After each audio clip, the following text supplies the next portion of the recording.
जय हिंद दोस्तों। आज हम आपको एक ऐसे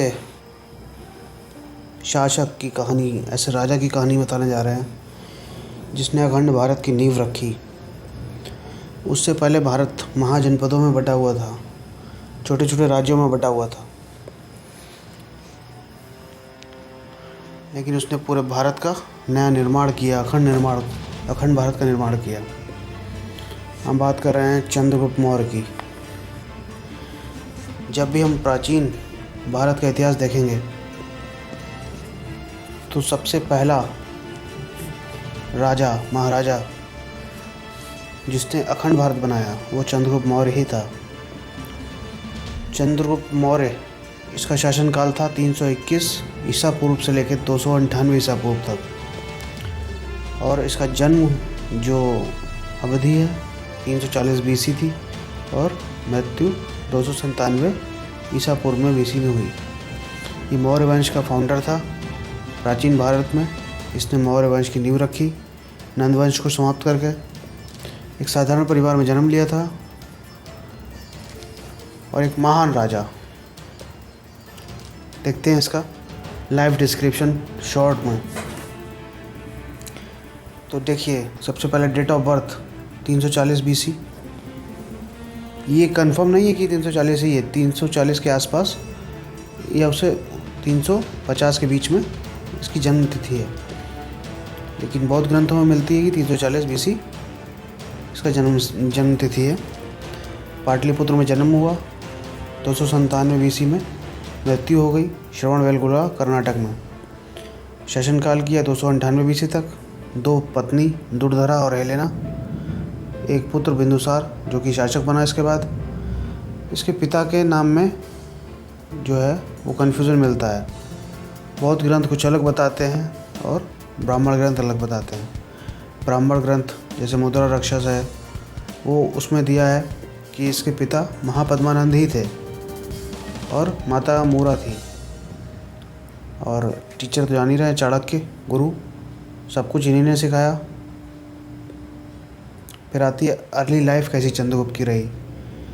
जो बुद्धिस्ट ट्रेडिशन कहता है कि चंद्रगुप्त की माँ प्रेग्नेंट थी जब उसके पिता की मृत्यु हो गई, और उसके पिता मौर्य कबीले के सरदार थे।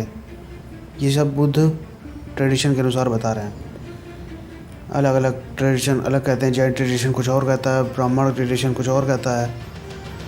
उसकी माता जो है उसके पिता की मृत्यु के बाद वहाँ से जो अपने राज्य छोड़ करके पाटलिपुत्र चली गई अपने भाई के साथ, और चंद्रगुप्त की सुरक्षा के लिए उनके मामा ने उसको एक गड़हरिये को दे दिया, अडॉप्ट कर दिया गड़हरिये के पास, ताकि वो सुरक्षित रहे। तो वहीं पे चंद्रगुप्त धीरे धीरे अपना बड़ा होने लगा, वहीं पर रहने लगा गड़हरियों के बीच में। ऐसे ही वो बचपन में खेल खेल रहा था अपने साथियों के साथ। तो एक राज दरबार सजाया हुआ था, उसमें अपने आप राजा बना था और अपने साथियों को सलाह दे रहा था कि क्या करना है, कैसे करना है, किसको कहाँ पे अपॉइंट किया जाएगा, किसको क्या करना है। तो अचानक चाणक्य वहाँ से गुजर रहे थे पाटलिपुत्र से। तो चाणक्य ने देखा ये सब पूरा दृश्य, तो उन्होंने देखते ही उसको पहचान लिया कि हाँ, इसमें राजा बनने की क्वालिटी है। तो गड़हरिये से उन्होंने उसको ख़रीद लिया या अडॉप्ट कर लिया और ले गए अपने साथ तक्षशिला। वहाँ पे क्या किया, तक्षशिला ले जाके वेदों की शिक्षा दी, सैन्य कानून बताया, युद्ध कौशल बताया, राजनीति बताई, सारे शास्त्र पढ़ाए, एक निपुण योद्धा बना दिया। जिस समय ये सब चल रहा था उसी समय लगभग 326-327 बीसी के आसपास अलेक्जेंडर, जिसको हम लोग सिकंदर भी कहते हैं, उसने भारत पर आक्रमण करना स्टार्ट कर दिया था और वो झेलम के किनारे तक पहुंच गया था। एक बुद्धिस्ट टेक्स्ट है महावंसा टीका, उसके अनुसार क्या है, चंद्रगुप्त और चाणक्य ने एक आर्मी बनाई, उसमें आदिवासियों को सबको रिक्रूट कर लिया अपनी आर्मी में। ठीक है, फिर आगे क्या कहते हैं, एक युद्ध के बारे में थोड़ा सा देख लेते हैं। युद्ध किस किस के बीच में हुआ, अलेक्जेंडर और पोरस।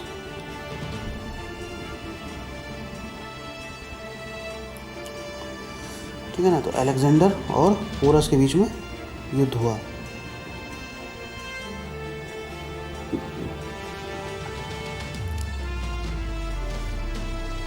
मेरे यार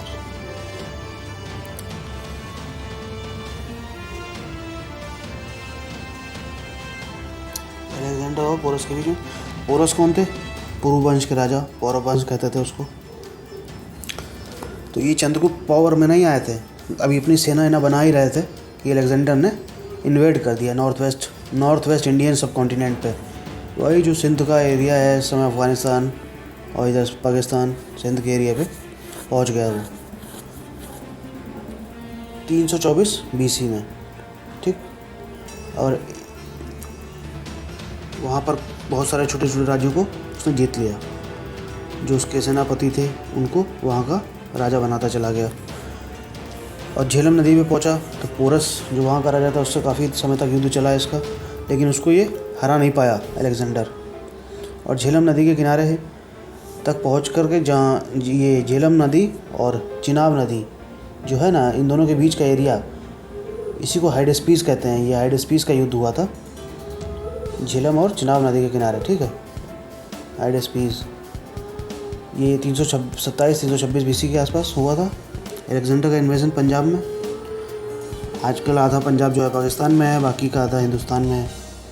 तो पोरस के पास जो थे केवल 30,000 की पैदल सेना, 40,000 घुड़सवार, 25 हाथी थे, लेकिन फिर भी उसने हाइडेस्पीस के युद्ध में अलेक्जेंडर को कड़ी टक्कर दी। काफ़ी दिन तक युद्ध चलता रहा।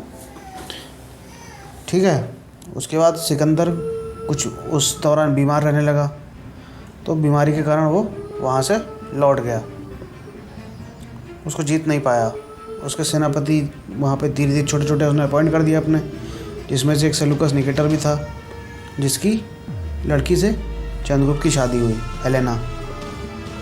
वो भी एक संधि के तौर पर हुई थी। तो ये हाइडेस्पीस का युद्ध है, देखिए, बैटल ऑफ हाइडेस्पीस। अलेक्जेंडर पोरस, ये पोरस की सेना, ये अलेक्जेंडर। तो इसमें तेरा अलेक्जेंडर ने इंडिया को छोड़ दिया 325 BCE में और चला गया कहाँ, ग्रीक अपना वापस, बेबीलोन। वहाँ उसकी डेथ हो गई। Propose cause of Alexander death, alcoholic liver को डिजीज़, फीवर और फूड पॉइजनिंग। ठीक है, फूड पॉइजनिंग। अलेक्जेंडर की डेथ हो गई कब? 10 जून और 11 जून के बीच में, 323 BC, at the age of 32। मतलब 32 साल का था केवल। बहुत कम समय में इसकी मृत्यु हो गई, क्योंकि इसने लगातार युद्ध ही करते रहा। जब से ये इसने होश संभाला, युद्ध करता ही चला आया सब जगह। कभी 2 पल चैन के से नहीं बिताया अपनी ज़िंदगी में। और 32 साल की एज में मर गया। क्या मिला? कुछ नहीं, इतने युद्ध करके। खैर, जिसकी किस्मत में जो लिखा होगा। चंद्रगुप्त ने कौन कौन से युद्ध किए, अब इस बारे में देखते हैं। Wars of Chandragupta Maurya. देखिए, नंदवंश को तो हराया है, सब जानते हैं कि नंदवंश को हरा के ही इसने मौर्य वंश की स्थापना की। जो कि नंदवंश का आखिरी राजा धनानंद था, वो अपने राज्य पे एकदम ध्यान नहीं दे रहा था। बहुत बड़ा राज्य था उसका, लेकिन उसको राज्य की कोई चिंता नहीं थी। भोग विलास में अपना व्यस्त रहता था। नॉर्थ वेस्ट रीजन तो जीता इसने, सबसे पहले नॉर्थ वेस्ट रीजन ही जीता। छोटे छोटे छापामारी युद्ध करके बहुत सारे राजाओं को अपने पास मिलाया। जैसे प्रवर्तक राजा था एक वहाँ का, पंजाब प्रांत का ही, उसको भी अपने में मिलाया। ऐसे छोटे छोटे राज्यों को अपने में मिला करके अपनी सेना को बढ़ाया। उसके बाद इसने नंद जो वंश है उसकी, नंदवंश यानी मगध वंश, मगध के चारों तरफ का एरिया धीरे धीरे जीतना शुरू किया। डायरेक्ट नंदवंश पर इसने आक्रमण नहीं किया। फिर उसने बाद में पाटलिपुत्र पर आक्रमण किया।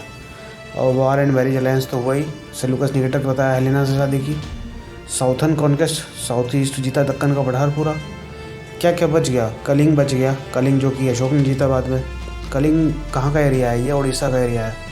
और तमिलनाडु लास्ट का, साउथ का तमिलनाडु बच गया था, और हल्का फुल्का केरल बच गया था साइड। बाकी सब जीत लिया था इसने। इसके समय में आर्ट कल्चर देखिए कितना डेवलप कर गया। मूर्तियाँ अच्छी अच्छी बनने लगी थी, स्थापत्य कला होने लगी थी। अपने सिक्के भी इसने जारी कर दिए थे, इस पर हाथी बना हुआ था सिक्कों पे। ठीक है, इसके बाद अब आते हैं चंद्रगुप्त ने डिफीट कैसे किया। चंद्रगुप्त डिफीटेड धनानंद, धनानंद को हराया। बताया ना आपको, पहले नॉर्थ वेस्ट एरिया पे इसने धीरे धीरे कब्जा किया, वहाँ के राजाओं को अपने साथ मिलाया। तो कॉन्क्वेस्ट वॉज फिक्शनाइज मुद्रा राक्षस जो है उसमें दिया गया है Chandragupta is said to have first acquired Punjab का एरिया इसने फल एक्वायर किया and allied with local king name Pravartak under Chanakya advice, Chanakya की सुझाव के अनुसार। उसके बाद इसने नंद वंश पे आक्रमण किया। The army of Chandragupta and Chanakya first conquered the Nanda outer territories before invading Pataliputra में बाद में घुसा। Chandragupta reign was an era of economic prosperity, सही बात है, इकोनॉमिक तौर पे बहुत प्रॉस्पर किया जिसके राज्य में। पाटलिपुत्र ने मगध ने रिफॉर्म्स अच्छे लाया, किसानों के लिए लाया और जो टैक्स था वो सब रिफॉर्म किए इसने, भूमि कर सुधार किया, इंफ्रास्ट्रक्चर एक्सपेंशन किया, इंफ्रास्ट्रक्चर बनाया, सब जगह का रोड कनेक्ट किए। मगध से हर जगह हर राजधानी को रोड कनेक्ट कर दिया, हर महाजनपद की राजधानी तक। Many religion thrive in India, इसके राज्य में बहुत सारे जो धर्म थे वो फलने फूलने लगे। एंड हिज डिसेंडेंट एम्पायर, जैसे बुद्ध धर्म बहुत फला फूला, जैन धर्म, आजीवक धर्म, ये सब लोग, और वैदिक ट्रेडिशन भी बढ़ा, लेकिन बुद्ध और जैन सबसे ज़्यादा फैले इसके काल में। ठीक है, उसके बाद मेजर वर्क्स देखिए थोड़े से, इसके हम बता देते हैं आपको क्या क्या। After unifying much of India, Chandragupta and Chanakya passed a series of major economic and political reform. Chandragupta establish central administration strong from Pataliputra, यानी कि केंद्र सरकार जैसे आज काम करती है दिल्ली से, वैसे ही पहली बार जब इसने पूरे भारत को एक किया तो एक स्ट्रॉन्ग सेंट्रल एडमिनिस्ट्रेशन दे दिया। समझ रहे हैं ना, सब काम पटना से, केंद्र बना दिया वहाँ Patna. Maurya dynasty rulers were great road builders, बहुत बढ़िया रोड बिल्डर्स थे, उन्होंने अच्छी अच्छी रोडें बनाई। द ग्रीक एम्बेसडर मेगास्थनीज, जो मेगास्थनीज था ग्रीक का एम्बेसडर, राजदूत, यूनानी राजदूत बन के इसके दरबार में रहा 4 साल तक। Credited this tradition to Chandragupta after the completion of 1000 mile long highway, 1000 मील का लंबा हाईवे उस समय बना दिया पाटलिपुत्र से तक्षशिला तक। पाटलिपुत्र जहाँ इसका शासन था, तक्षशिला जहाँ इसने पढ़ाई की थी, यूनिवर्सिटी जहाँ से इसने अपनी सेना बनाना स्टार्ट की थी, यानी कि जन्मभूमि से कर्मभूमि तक 1000 माइल का लंबा हाईवे जोड़ दिया। In the north west where he studied the other major strategic roads infrastructure credited to this tradition spread from Pataliputra in various direction connecting it with Nepal, यानी पाटलिपुत्र से नेपाल, कपिलवस्तु, पाटलिपुत्र से देहरादून, पाटलिपुत्र से मिर्ज़ापुर यूपी वाला, पाटलिपुत्र से उड़ीसा और आंध्रा और कर्नाटक। सोचिए कहाँ कहाँ तक इसने रोड पहुँचा दी उस समय। ठीक है, अब इसके बाद देखते हैं Chandragupta and Chanakya seeded weapon manufacturing centre, हथियार बनाने का भी कारखाना लगा दिया। And kept them as state monopoly, मतलब केवल उस पर स्टेट की मोनोपोली, ये नहीं कि कोई भी हथियार बना रहा है ऐरा वैरा नत्थु खैरा, केवल वही स्टेट जो उसकी गवर्नमेंट है वही बनाएगी हथियार, सरकारी हथियार, और जिसको चाहेगी उसको देगी। अब लास्ट मोमेंट ये सब काम कर दिया, 298 BC पहुँच गए हम लोग। अब आया आखिरी मोमेंट उसकी ज़िंदगी में, क्या सबका आखिरी दिन आता है, उसका भी आ गया। He led a group of Jain monks, Jain जो साधु हैं जैन धर्म के, उनके साथ साउथ इंडिया की तरफ चल दिया। अपना जो राजकाज है बिंदुसार अपने बेटे को सौंप के संन्यास लेकर के अपना राज्य छोड़ करके चला गया Karnataka. Together states A Digambar legend Chandragupta and Bhadrabahu, जो हैं दोनों लोग भद्रबाहु के साथ पहुंच गए श्रवण बेलगोला, जहाँ इसका आखिरी समय बीता। In present day south Karnataka में इस समय जो है Shravana Belagola. Chandragupta lived as an ascetic at Shravana Belagola for several years, संतों की तरह वहाँ पर रहा। और बिफोर फास्टिंग टू डेथ, एक संलेखना विधि कही जाती है जैन धर्म में। जो जैन धर्म है इसमें संलेखना विधि है, समझे, जैन प्रैक्टिस में। इसमें क्या होता है, आदमी तब तक भूखा रहता है जब तक उसके प्राण ना निकल जाए। तो आखिरकार में अंत में संलेखना विधि से इसने अपने प्राण त्याग दिए। ये देखिए मूर्ति भी बनी है भद्रबाहु के साथ इसकी, तो यही सब इसका रहा है अंत समय चंद्रगुप्त का। लेकिन ये पहला ऐसा महान शासक था जिसने पूरे भारत को एक में मिला दिया।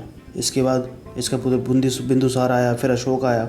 तो अशोक ने जो बचा कुचा कलिंग था और तमिलनाडु था उसको भी जीत करके अपने में मिला लिया। तो अशोक के समय तक पूरा भारत एक हो गया था। लेकिन जो शुरुआत नींव डालना जिसको कहते हैं पूरे अखंड भारत की, जैसे पहले भारत 16 महाजनपदों में बटा था, उन सबको इकट्ठा करना, वो काम इसने किया। इसका शासन पूरब में लीजिए तो बंगाल, असम, इनसे लेकर के अफ़गानिस्तान तक, और इधर उत्तर से में देखिए कश्मीर और नेपाल से लेके साउथ का दक्कन पठार पूरा वहाँ तक, मतलब लगभग पूरा भारत, आज के भारत से भी ज़्यादा बड़ा इसने जीत करके इकट्ठा कर दिया था। तो एक महान शासक था। जिस समय कोई कनेक्टिविटी नहीं थी हमारे पास, ना मोबाइल का साधन था, ना सूचना पहुंचाने का कोई साधन था, उस समय इसने पूरे भारत को एक कर दिया। तो इतना महान शासन करने वाला महान शासक चंद्रगुप्त मौर्य, क्षत्रिय शासक था ये। ऐसे ही देखते हैं, अगला लाएंगे इसके बाद अशोक का। तब तक के लिए गुड बाय, जय हिंद, जय भारत।